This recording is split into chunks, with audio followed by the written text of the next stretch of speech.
I'm Michael Weatherly. I'm Cote DePablo. And this is Off Duty. It's going to be my favorite thing to do with you. I know. And what do you know? You're either watching or listening to our podcast Off Duty, where we explore the greatest show there ever was. NCIS. Oh, my God. Oh, NCIS, right. No, that one. Sorry.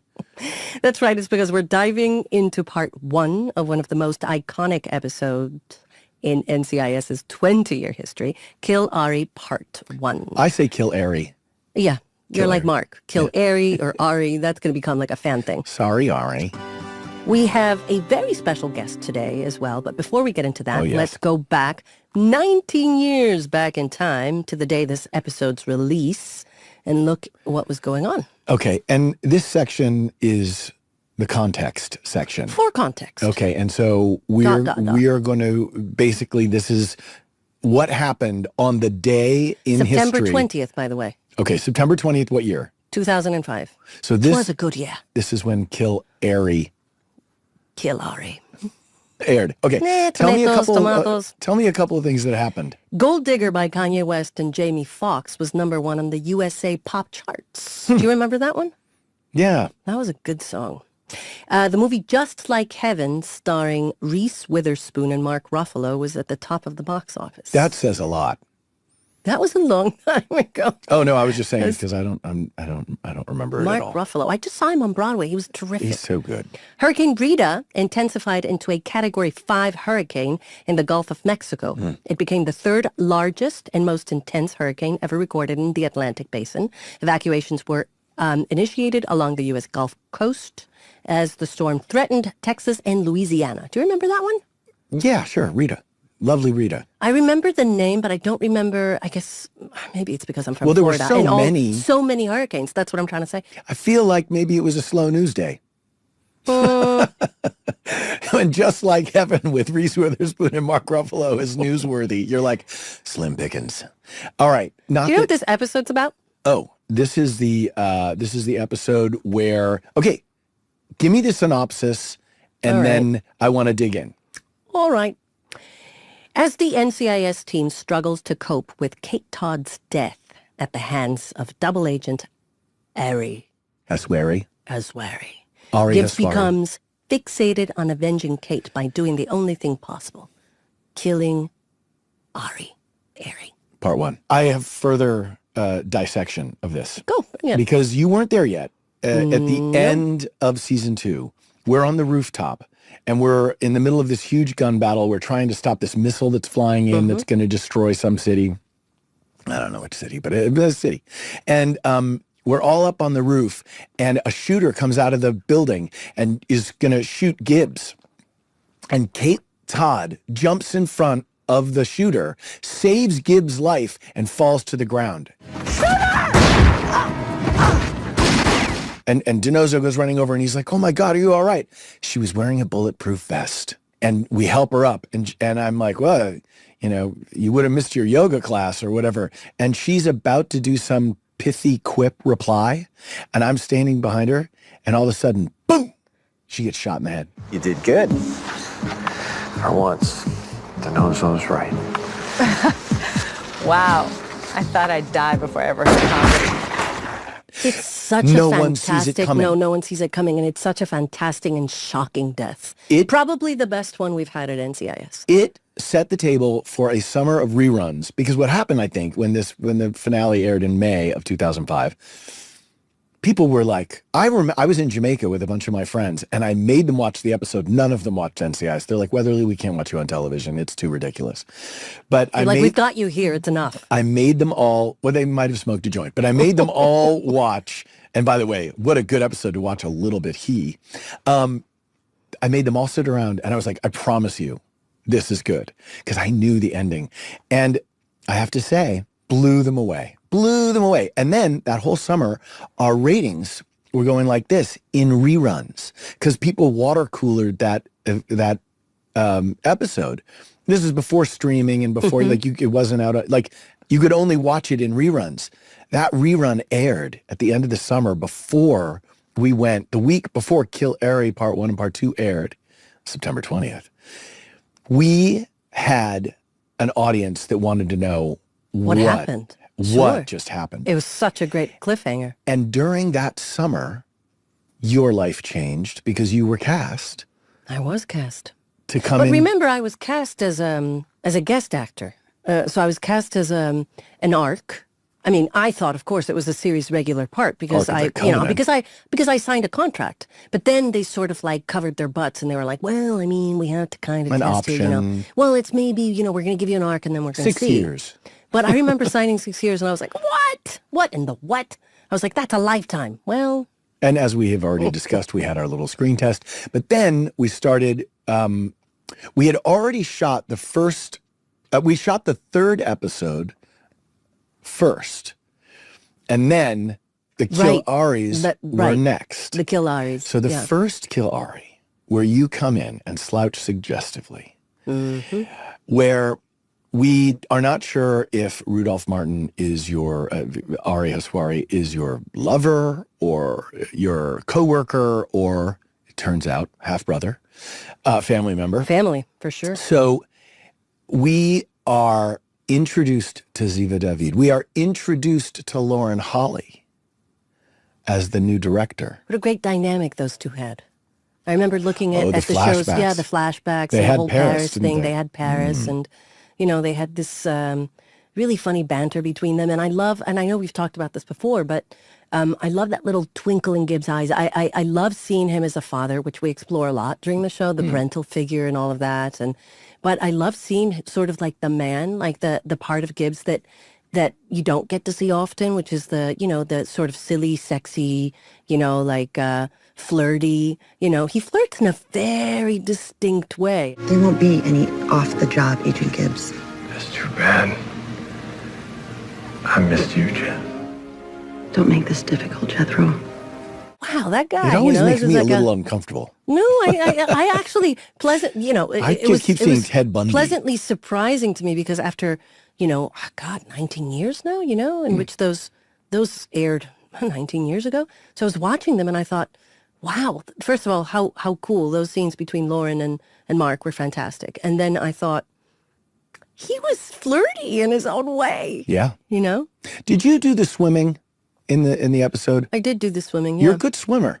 Well, actually, you know what? Technically, I'm not very good. I mean, I swim, but I remember thinking like I'm not gonna do this like a professional. And then I thought, well, maybe she's not a But professional. remember they had an underwater camera Yes. because it was in the opening title sequence. Yes. We get to see you swimming. We have our very special guest. We do.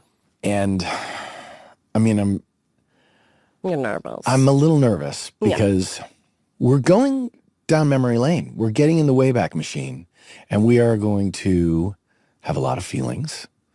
We're going to explore things. We're going to talk about like the hardest parts of coming onto the show for you, sure. how your life changes. The But hardest. also, we'll talk about the really funny bits too. Remember when I was running away from you in Autopsy and as I was running, I farted?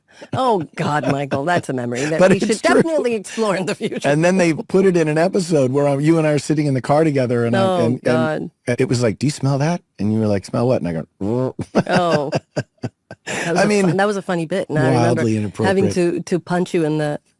Yeah, I punched you in the Wilshire shoulder. Boulevard.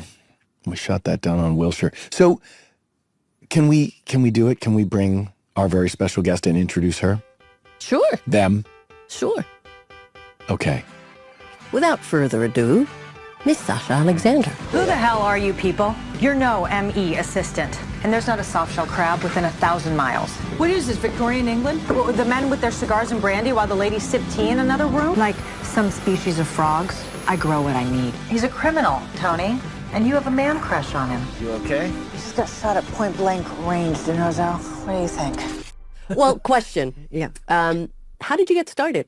Well, can we just say welcome to Sasha? Well, I mean, we've been sort of, hi guys. Let's do it the Okay. formal way. We've I'm been just sort saying. Well, the people at home are like, we gotta. Well, what you guys don't know is that we saw Sasha in the hallway. We gave her many kisses, many hugs, Lots and then of we sat hugs. down and we couldn't wait to talk to Can her. we but then show Sasha how we start the show, though? Oh, okay, here we go. I'm Michael Weatherly, I'm Cote DePablo. and this is off duty. Sasha, anyway, how did you start acting?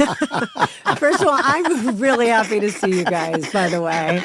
It's been too long. It's been too long, Cody. Oh, my God. This guy, I've seen that face for years, but and we got to work together last year, but I am happy to see you. I'm happy to see you too. And I will give a little anecdote about Sasha and me entering NCIS, which is such a cool bit. It's like such a woman beat in life.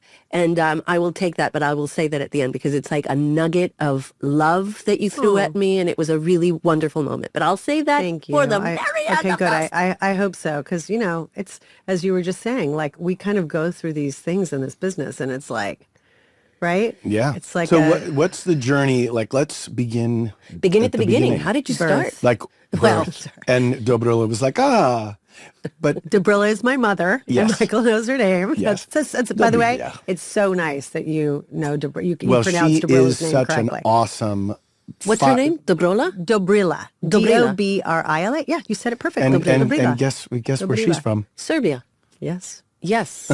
I know. And guess Yes, you know. where Don Belisario's mother was from?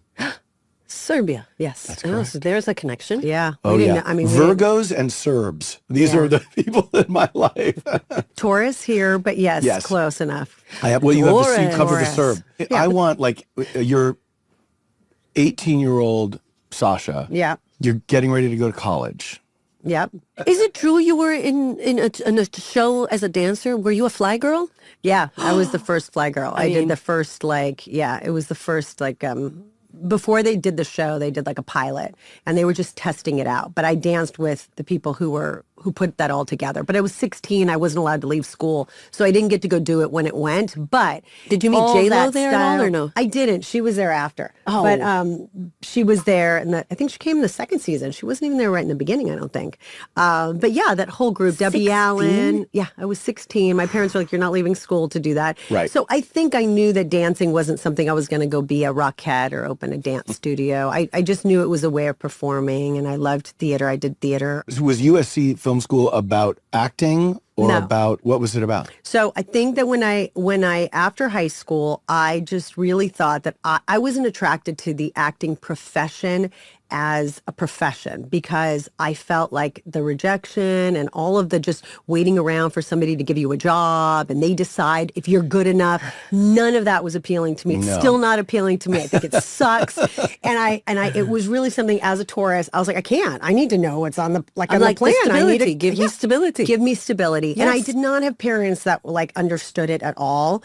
And as immigrant parents, they were just like, be a lawyer. What are you doing? Sure. What do you mean? So they Right. didn't understand that part of me that was like crying to express myself in a different way. They did not, they didn't get it. It was like a little hobby for me. They did not understand that. And so I knew that I wanted to tell stories. I knew I was attracted to film, to television. Those are the things that formed me. And I thought, how do you do that? So it was like, USC, I'm going to film school. And so I went there. It was an extraordinary experience. I, came out in class. Brian Johnson was a classmate, and some of my Eric Kripke, all these like awesome people, Anthony Mandler. Like, we came out, we had the greatest time. And then no one was going to hire a 21-year-old female director. And So you went for directing. I went for directing. So I went for didn't know production. that. Yeah. So I went for production, which is directing, producing, editing. You learn everything, but I really wanted to learn directing. But I also love producing. Like, as you know me, like, I love bringing people together. I love hashing an idea and all of a sudden sitting around and figuring out how to get that made. I naturally lean towards producing. Even when we were shooting on NCIS, very early on, I was like sitting there trying to option a book and figure out how to make that. Like, my mind was always going I to... remember filming you for an audition for something, for maybe a hiatus between 1 and 2 or something. And we were in the squad room over by the elevator, and it was during our lunch break or whatever. And I was filming an audition for you, and I was like, you're so motivated to do that. And I remember that I went back to my trailer and I called my agent, and I'm like, getting Should I be auditions. auditioning for things? Because my trailer mate, by the way, we were trailer We were mates. trailer mates. I mean, which, by the way, we have to talk about that, about how well you get to know each other when you work on a series like this. Like, really. yeah.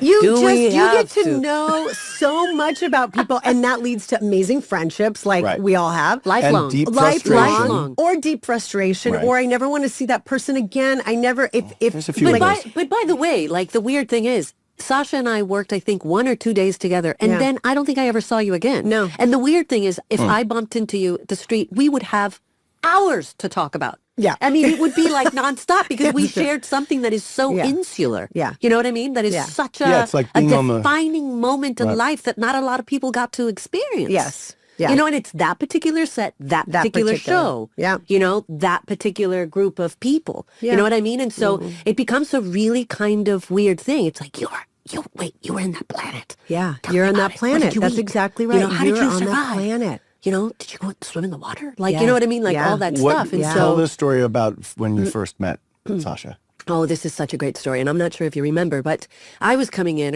from New York, and you were on your way out, you know, and so we were literally crossing. I was entering, you were leaving, Yeah. and I remember thinking, whatever the choices were, they must be challenging, and I know that I was also going into this unknown, and that had its own And you were set of- young. How and, old were you when you I entered? was young. I was young. Like, You know, yeah. like mid-20s. Yeah.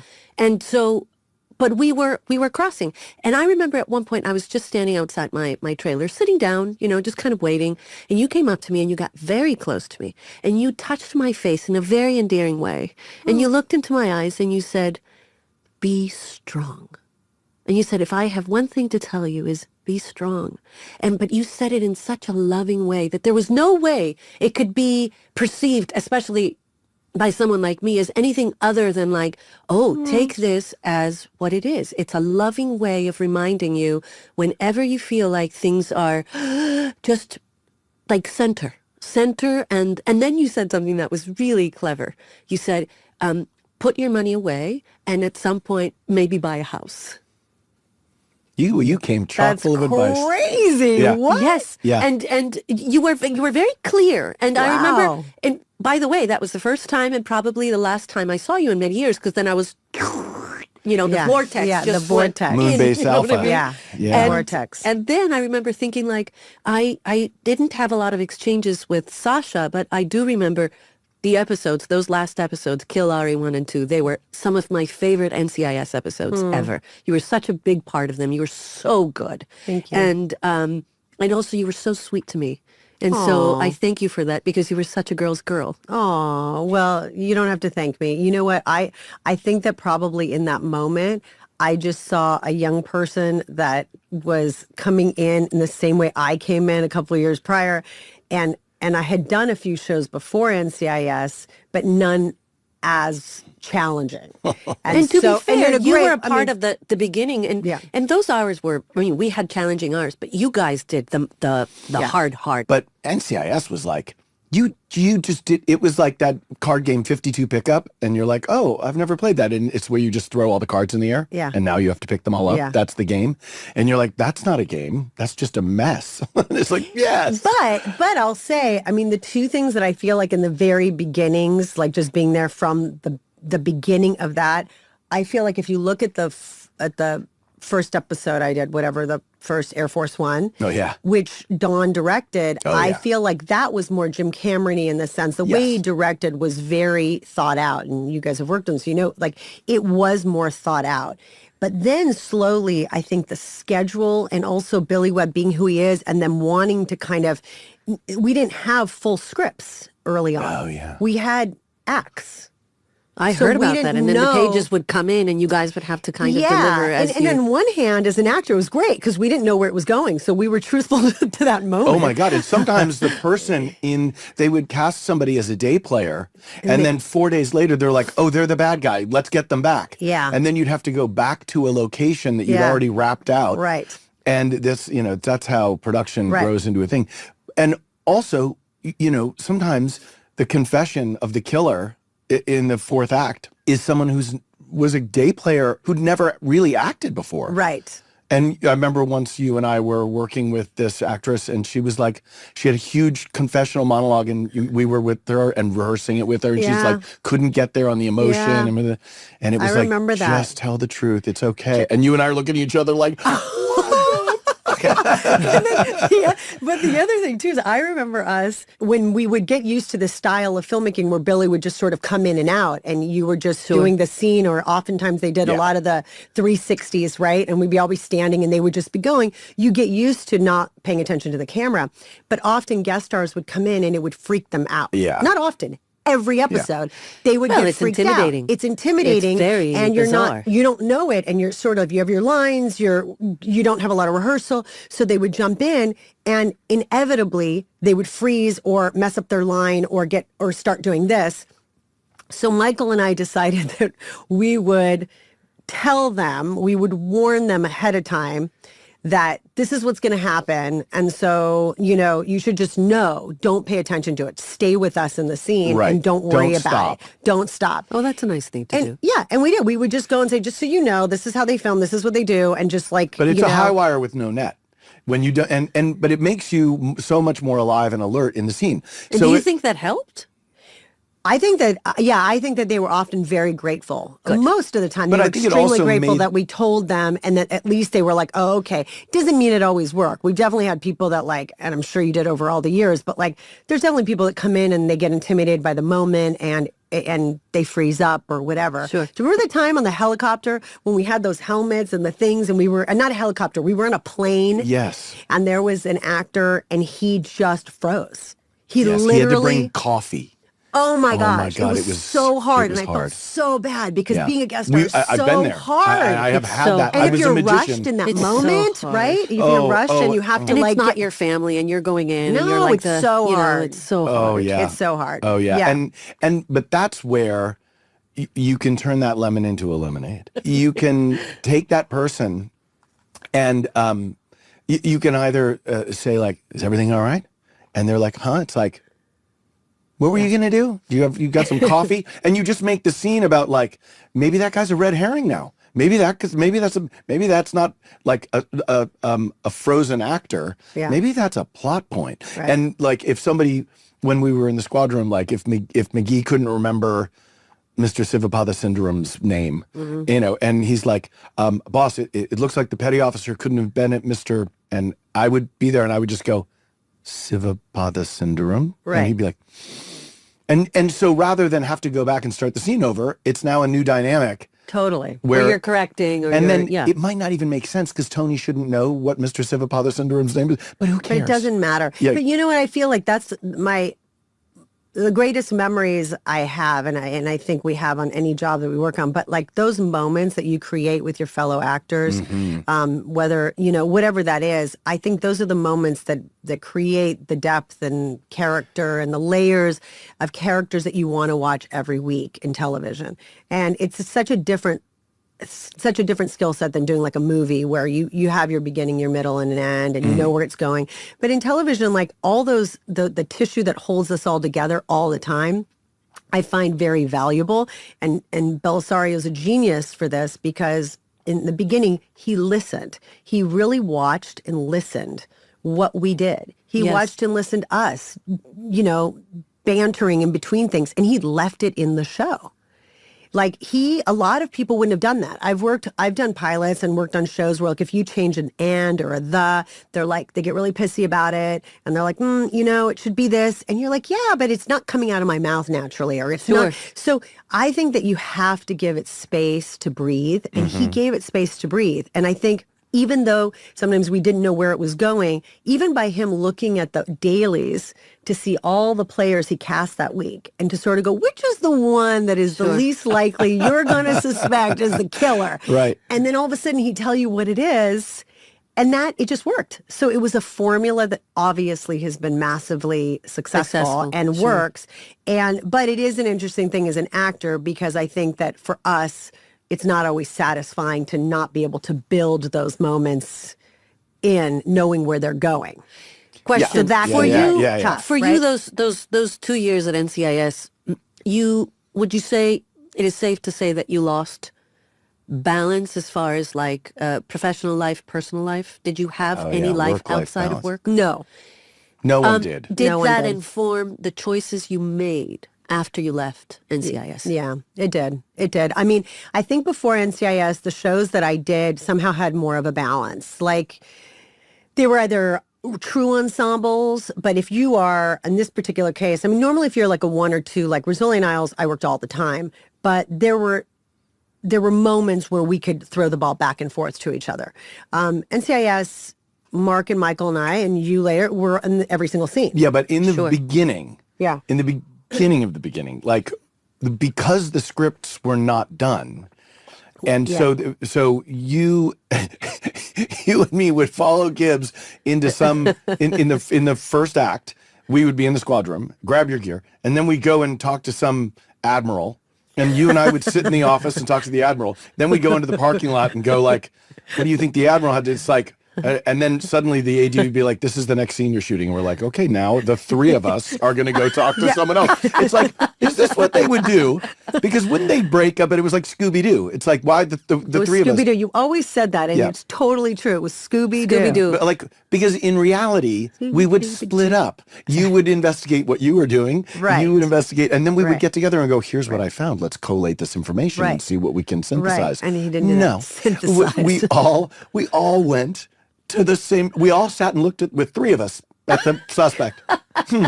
We think you're the bad guy. Let's go get more information from that guy. What about you? I remember Knock, having knock, to say cooperate. Cooperate? Oh, collaborate. It's not collaborate. Oh. What's the other one? Can you Corroborate? Corroborate. corroborate? I can't say that. I don't have a list, but I do have a little bit of a tongue tie, and I do think You that corroborate. word was really hard for me. Yeah. Oh, And are you once- kidding me? Well, there are so many huge words that I'm like, relax. And then when you get at the shooting style of going quickly, and you know that word's coming up, you're like, just get it out, Right. so you don't mess You're it like up. Roger's Mess thesaurus. up You're the like, take. what is a synonym for corroborate? Corroborate. No, I know. And Corroborate. that was I said that word a lot on that Yes, show. You got really good at it. Well, I think that Corroborate. I don't know. Don saw that you didn't like saying it. He's like, we will have lots of corroborate. We will lots of corroborate. A lot of the time, you do not have the luxury of time. No, you don't. You know, so it's not like all of a sudden you're working with a director who's like, "Don't worry about it. Whenever you're ready, you let us know." Yeah, It's like, no, no, not no, at no. all. Did You're you not. find- You're not. The director's not waiting for you to get that. It's up to you to deliver, and you need to deliver now. Did you find stuff doing like our first couple of, because we were finding things, like we had to, you have your techniques and you have your things that you can rely on and you have your understanding of the script and the character and the thing, but then there's this mystery quotient, right? There's that it factor of, which is why the show caught, fire. Was there like stuff that you found? So in Air Force One, and I think we all as actors do this, like you do all your prep work and you're like, you have some idea of what that's going to be. And I was working on the lines and the everything, but I didn't quite know. But the thing I did know, because when I had met with Dawn about the role and we had just had a meeting, I did know that there was a like a fighter, like in your face kind of, young woman at the time in her 20s who's a Secret Service agent. And my big question was like, how does this, person my size fight naval officers and bad guys? So I went to like a government training. I don't know if you did that. I did like a training camp. They sent me to learn to shoot and do all this tactical stuff. And it really was super helpful. I didn't like the guns, but it was really super helpful. I didn't like the guns either. I don't like the guns. And it really freaked me out how like powerful and scary, the whole thing. And it took me a long time on NCIS. I learned how not to blink when you're shooting. Right. Like that wasn't easy. I still We blink. always say it's almost It's impossible. really hard. It's almost when impossible. you It's impossible when you not to got blink. that shot to the head, Yeah. I was standing behind you. Oh my God. And if you watch the scene in slow motion, this is a little Easter egg for the people at home. If you watch just before the dot appears that they digitally put there, but there's a blood pack on the back of your head that Larry Fuentes or whoever it went out, exploded, and blood goes all over Yeah. my face. But Larry was in front of you were me, so I flinch right before the blood No hits. way. Right before the dot. That's so funny. So I'm flinching before you get killed. Before I get killed. No. Oh, I thought I'd die before I ever heard comedy.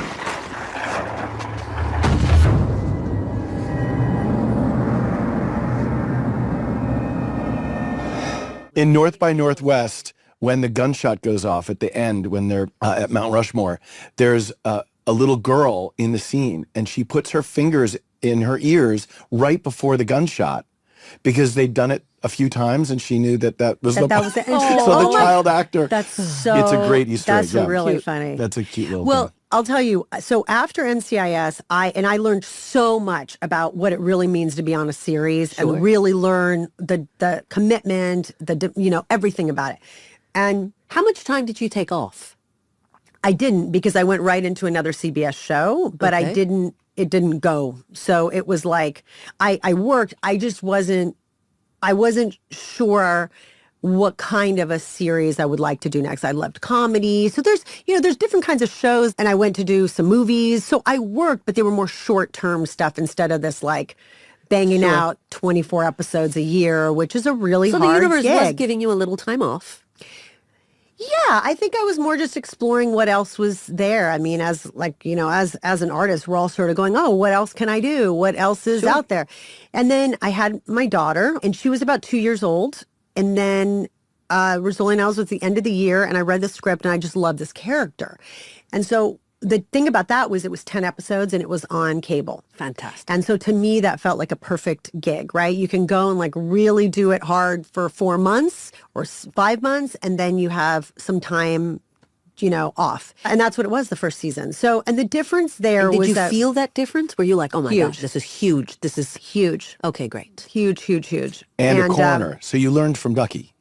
So I learned from Ducky. I did learn from Ducky, and I Cheers also to David learned. McCallum. Yes. Oh, The duck dear man. David, dear David. Oh my gosh. He Remember was so when- naughty. remember he was when- so inappropriate. You know what, David? You were really inappropriate. How about in the when- best way. how But about oh when he my brought gosh, the- wasn't he? He brought the At times he painting could back. be. He could be. He brought the painting that you had like given him a gift of like a picture. And he didn't like it. And he didn't like it, so he just brought it back to your trailer. He was like, I won't have it. I won't He's have like, it. yeah, I don't I don't like know what it. to do with this.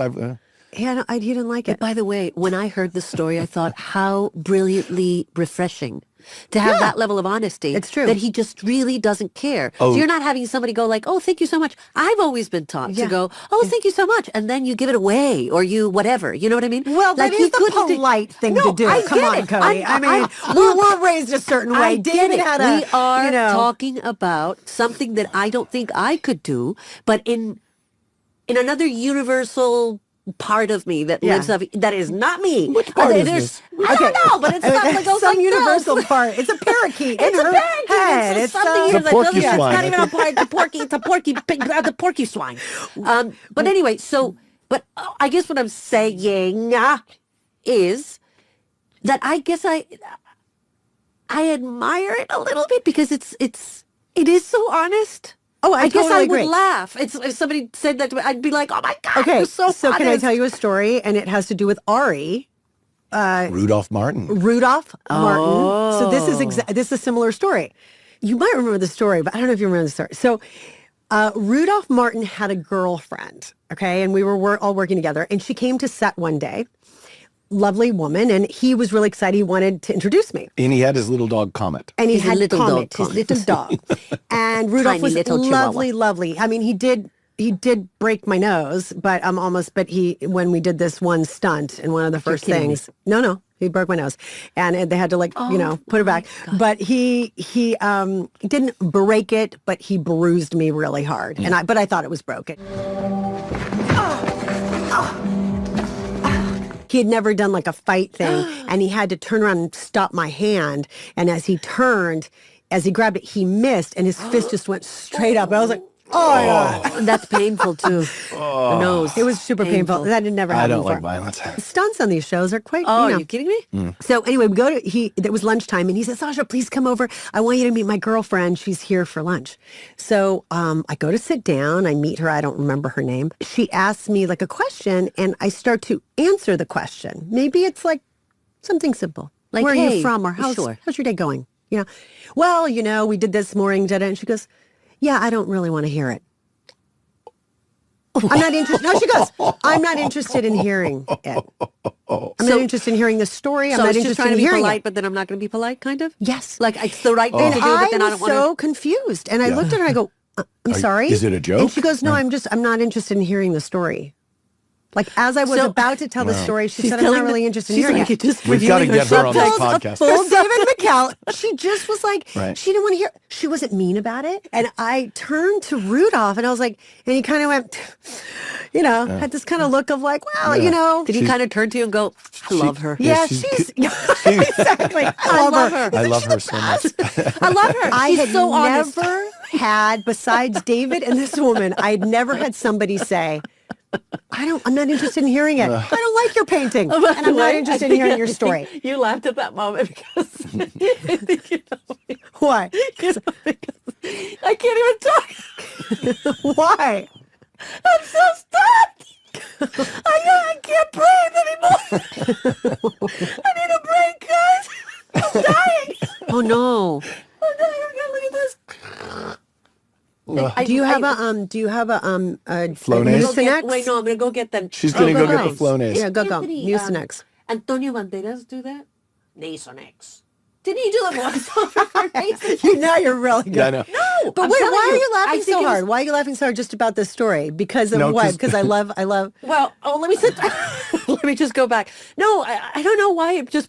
There are moments that I catch myself, and we'll be in the middle of like talking to somebody, and I think you and I have worked together for so many years. And if you start laughing at something I say, it just immediately lights me up, and I start laughing, and I don't know why that No, I is. know. And then it all And goes it sideways. just goes sideways. It all goes sideways. Yeah, yeah. But by the way, I think it used to happen on set too, It in the used to middle of a happen take. so much. Well, it was awful. so, and yeah. wonderful. But we used it to was have the awful. same thing go. Like when we got on a laughing drag. Oh my gosh. And then especially Oh when my you're gosh. punchy and it's late. Oh and then, my gosh. And then certain other fellow cast members would not be so amused at our.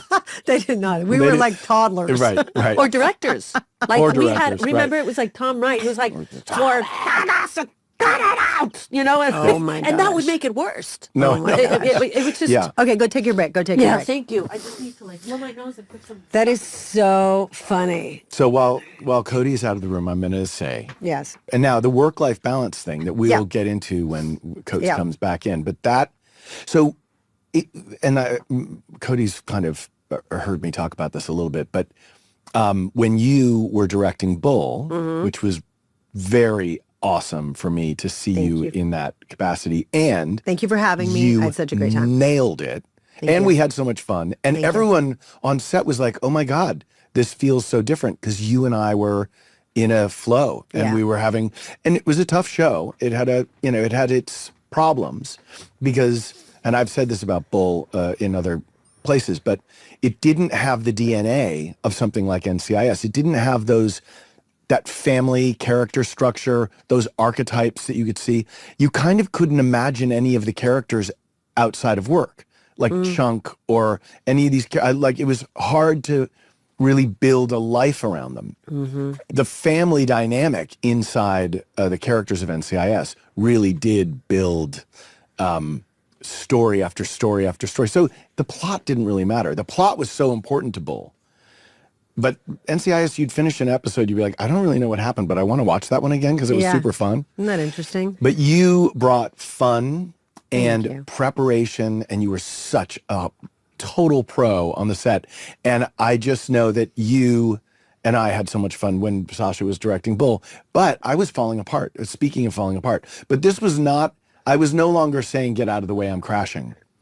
The pilots were dead in the cockpit. Everyone had oxygen masks on. There was a hole in the airplane. I mean, it was like, oh no, there's no safe crash. Like we're going into the ocean at terminal velocity. I was it's Michael falling Special. apart, but I was falling apart, and I know that you saw that, and that I had sort of lost a step in terms of like being able to, juggle, because it had been 22 years of nonstop 1 hour Yeah. drama I television, don't know how you've done it. 500 I episodes. don't know how you've done it. From Dark Angel to NCIS to Bull with no break. Yeah. And so even directing, which I love doing as well. Mm-hmm. And I was talking to Brian Dietzen about this. Brian Dietzen's like, I have no interest in directing. He's like, I love writing. He wants to write the Right. script and form it. I'm not good at writing. Yeah. But once it's written, so talk to me a little bit about like, because you've been directing stuff. What's that like? What buckets does that fill for you? So I think one thing I think of, like just being an actor and doing so many hours of TV over the years, we've seen different directors come in and out. Right. And so, and some of them succeed and some of them don't. And why? Right. When on Rizzoli, you know, we had some women, mostly men. A lot of times the women didn't come back. They were asked once and not returned. Why? Like, you know, it was a weird thing. Like here you have this pretty female-centric show and it was really hard. I just didn't understand. And then I started to see reasons for it. Some of it was that you have an all-male crew and they don't want to be bossed around by, you know, a woman. Or a woman comes in and the way they boss them around just doesn't sit right. It was true. I mean, this is how it was, a boys' club. And so all of a sudden, I also felt as an actor, I'd be super frustrated with some directors that did not understand our characters, hadn't really watched the show, weren't prepared. And that was insulting to me. Yes. Super insulting to me. Like, don't come on our show and not know what we do every single day, year after year. Watch some episodes, come in with a fresh idea, help me be better in this scene by coming in with something. And even if that's just your energy, like, love us. We're here in front of the camera every day. Love us. And I just didn't feel that from a lot of people. And the ones that I did, I thought were extraordinary. And I loved them. And we loved working with them. And I knew when they would show up, whether Dennis Smith, big NCIS director, that he came in with love. He always comes in with love and light. And he always comes in with the hey. And you just knew that he had your back. And so whether you're tired or whether the scene isn't working in some way, you knew that he was going to find something in it to make sure that you were covered, that you looked great, that you were great. And so all of a sudden I really felt a desire to be that person and get to do that.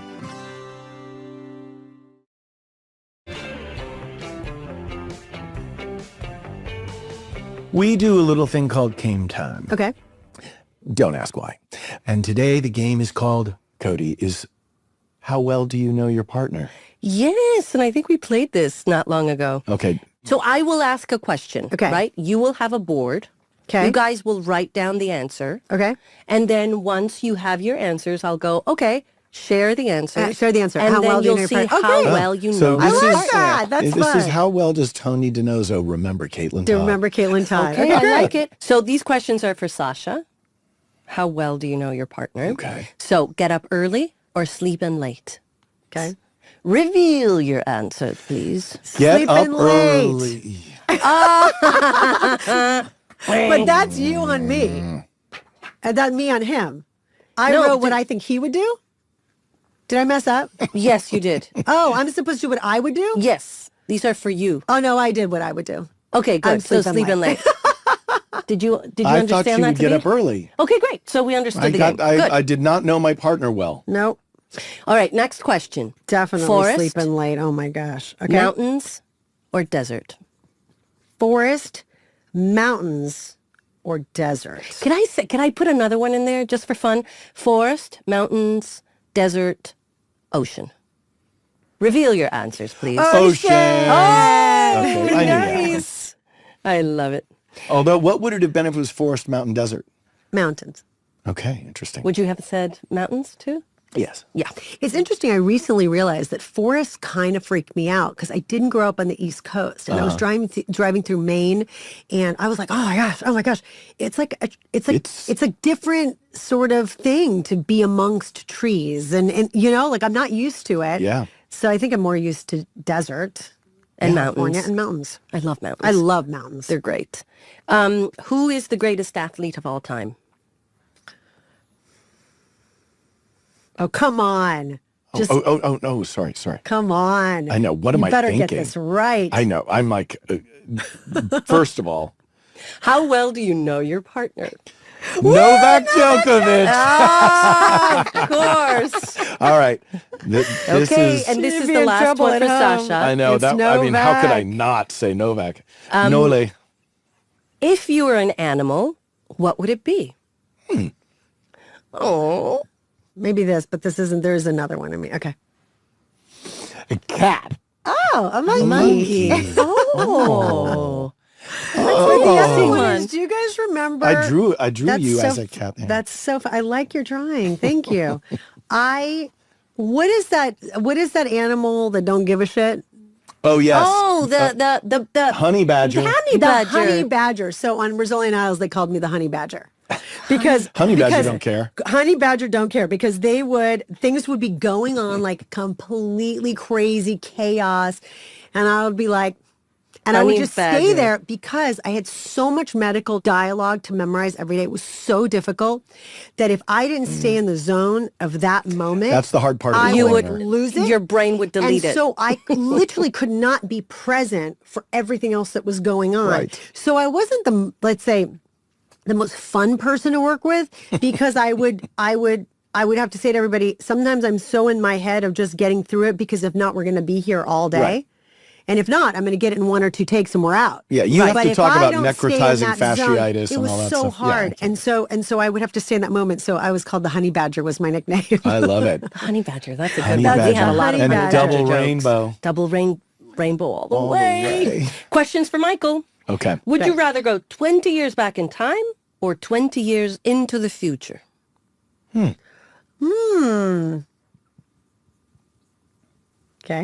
Reveal your answers. 20 years future.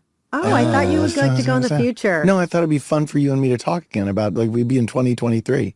Now we're in 2003. We'd be like, hey, we're going to do the pilot of... Oh, yeah, we could do that. I guess I was thinking it more like existentially in terms of like you...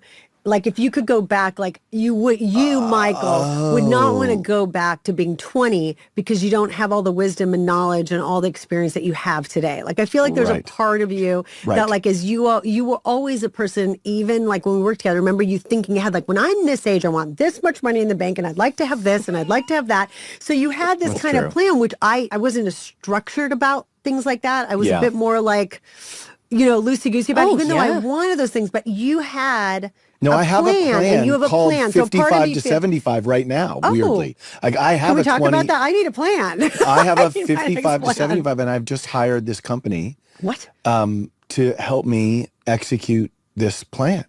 Okay, Michael, I need this number. We need to talk about this afterwards. It's really funny. The 55 to 75. The 55 to 75, but it's putting together all the pieces because... And this was part of like, it came out of the therapeutic thing and my brother passed away and all these different things happened. And I was like, oh, I have a plan. By the way, we had a year that was called the Year of Forgiveness. Oh, yes. Compassion. And the Year of Compassion. And which was, I think, 2005. 2005, 6. Yeah, 2005, 6. So I made a plan and I followed through. Remember, we talked about it. And you brought it back up again.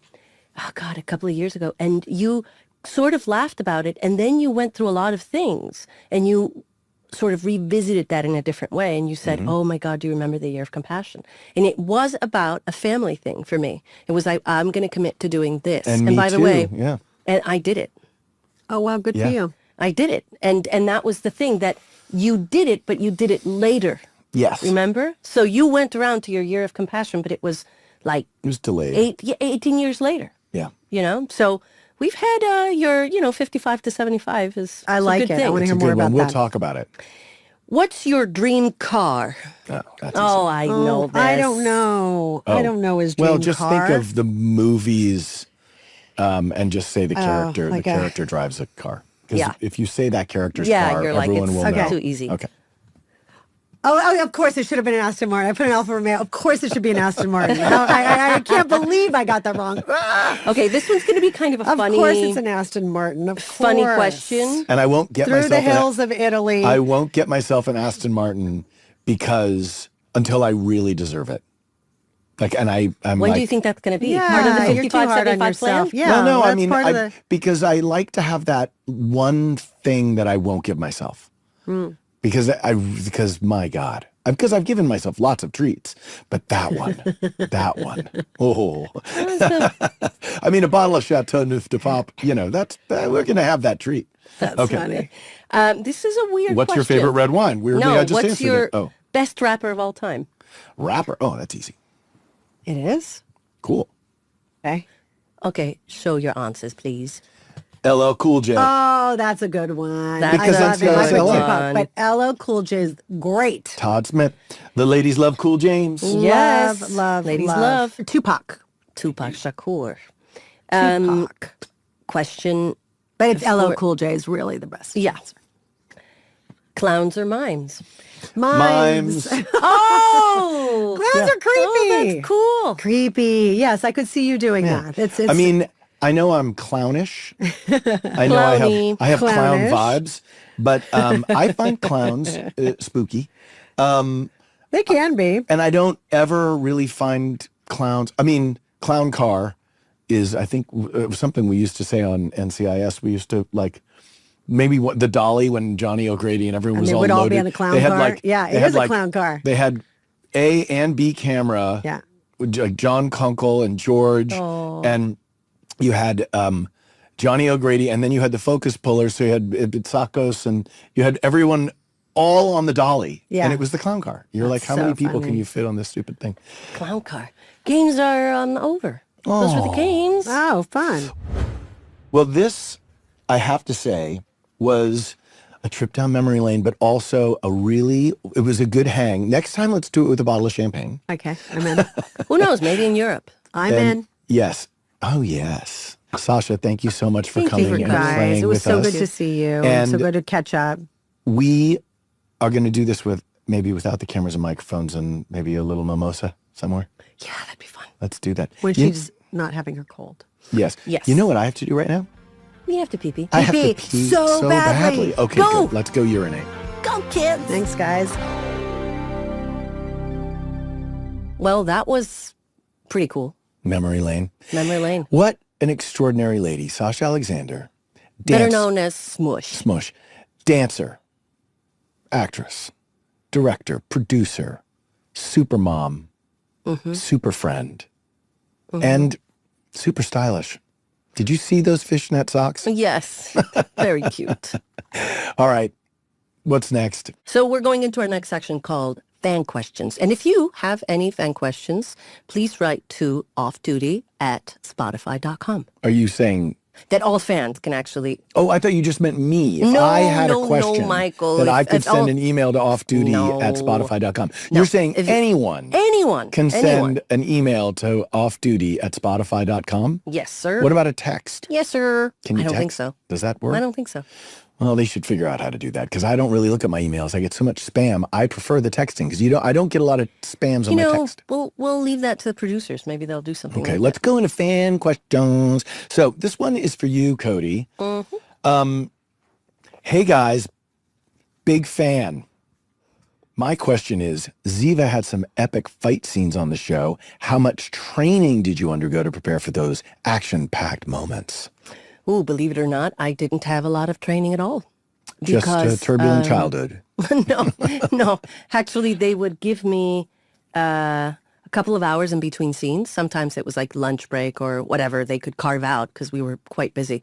And they would bring a fight coordinator and I would do the scene a couple of times. Thank God I came from a dance background, even if I wasn't a very good dancer. So, and the great thing was that because I knew what dancing was, or at least I thought I knew what dancing was, I could pick up movement. And because I knew that fighting it wasn't supposed to be perfect, I could do it and I could retain it. And it was You were pretty very, very good at it. cool. Oh, thank you. I mean, your gun face notwithstanding, your fight stance and the way, I have to say, I embraced it because I really just loved the character. I fought on the soap opera. I had to do a fight scenes on so many different things, Dark Angel and NCIS, and I did a movie called Charlie Valentine where I kept like I think they kill me.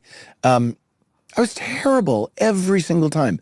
I am very unconvincing in every fight scene I've ever been in because Well, but yes and no. I don't think you give yourself credit. No, enough. I know what I'm good at and what I'm not good at. What are you good at?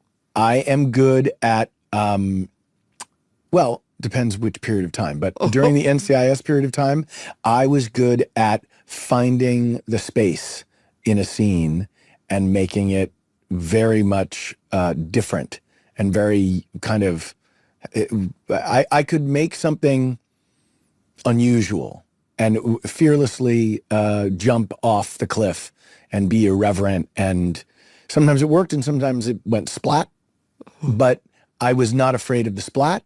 I was all my chips to the middle of the table. I played for keeps, and that I was good at. And other things not so good at. Maybe like being, able to emotionally connect without laughing. That was very hard for a long time. We'll talk about that on another episode. Okay, are you going to ask me a question? I am. So, see how I got uncomfortable and I had to go on to the next segment? And you laughed a little bit and then you moved on. Yeah. Tony had a habit of giving everyone on the team nicknames. What would Tony's nickname be for Michael in real life? Ooh. Oh, if DiNozzo met me now, he would say, hey, skinny fat, get over here. Or maybe he would say, old fat Chris Pine. I don't know.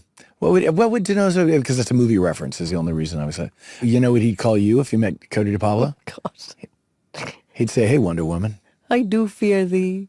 Yeah, he would call you Wonder Woman. Oh, God. He would have a deep crush. Oh, God. Yeah. Did Sasha play her own corpse, or did they use a prosthetic model? They did not use a prosthetic. Sasha came back for those 2 episodes and was so amazing. First of all, so generous and so game and open to play like the Catholic girl outfit where DiNozzo's fantasizing about her right before DiNozzo meets Zea David. You've got the sort of S&M bondage version of Sasha. You've got it's just a perfect thing. And she is on the table with a bullet in her head talking to Gibbs. And then in the squad room talking to Gibbs. And like she was right there. And I think as an actor, what a fun thing to do, to play. But you forget she was also transitioning out of something that was really important to her. Yes. And, and probably dealing with some challenging feelings. And also an interesting depiction of it's because she's not a ghost. She's each character's projection of her as she lives in the character's imagination. As they kind of are coping and managing the grief of her death. Mm-hmm. And each one does it in their own special way. And it's really interesting the way Gibbs sees her as critical. She is talking to Gibbs in a that's Gibbs' voice that you're hearing. Like Gibbs, that's not Kate talking. So it's really great because it gives depth to each character. And it gives us a little kinky look behind Proby's mask. We're like, Proby's got a wild sexual kind of fantasy life, doesn't he? Oh, and she looks so good in that costume. Okay. I remember thinking, oh, my God, she looks great. Sorry, I know. I went into an uncomfortable area. Yes. Hey. Hey. Yes, you did make me uncomfortable somewhat. No, yes, I am not going at to say. Gibbs rule. Are we going to do the Gibbs rule? Yeah. This is folks, a scrumptious section. It's time for the segment you've all been asking for, where we get to absorb some sage wisdom from the man, the myth, the legend, Leroy Jethro Gibbs. It's time for the Gibbs rule of the day. Now, are you ready for this, Michelle? Yeah, I am. Oh, this one's one of my favorite ones. Okay. This one's one of the ones that I actually know. Okay. Like I've heard this one. All right, ask. Gibbs rule of the day, rule number 9. Never go anywhere without a knife. Oh, you read it. No, I have a T-shirt that says Gibbs rule number 9, never go anywhere without a knife. This is one of the only ones that I remember. And this is funny because I think my character had knives all the time. So it was one of the ones that I was like, ooh, that pertains to me. Cote, where can I watch NCIS? You can watch NCIS on Paramount Plus and CBS. Next week on Off Duty. Can I read this one? Please do. Okay. Are you going to do it in one breath? I'm going to try and do it in one breath. Oh, God. Finally, what you've all been waiting for. Me, Michael, Tony DiNozzo in the flesh, take over the reins as the main host of the show. Cote, myself, and a very mysterious mystery guest or two play games, walk down memory lane, and discuss the epic conclusion to the Ari Haswari arc. It's Kill Ari Part 2, and you don't want to miss it. Foof!